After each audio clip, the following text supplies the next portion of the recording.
पुणे पोलिसांकडून गुंड निलेश घायवळच्या घराची झडती घेण्यात आली। कोथरूड गोळीबार प्रकरणातील 7 आरोपींची पोलिसांकडून धिंड काढण्यात आली। निलेश घायवळच्या 3 गाड्या जप्त करण्यात आलेल्या आहेत। कोथरूड गोळीबार प्रकरणात गुंड निलेश घायवळच्या घराची झाडाझडती घेण्यात आलेली आहे। पुणे पोलिसांकडून गुंड निलेश घायवळच्या घराची झाडाझडती घेण्यात आली।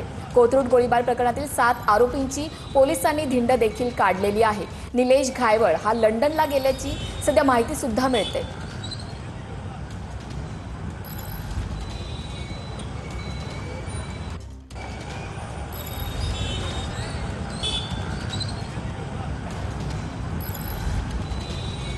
पुणे पोलिसांनी गुंड निलेश घायवळच्या घराची झडती घेतलेली आहे।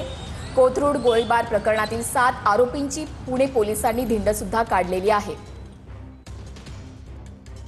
निलेश घायवळ हा लंडनला गेल्याची माहिती सुद्धा मिळते।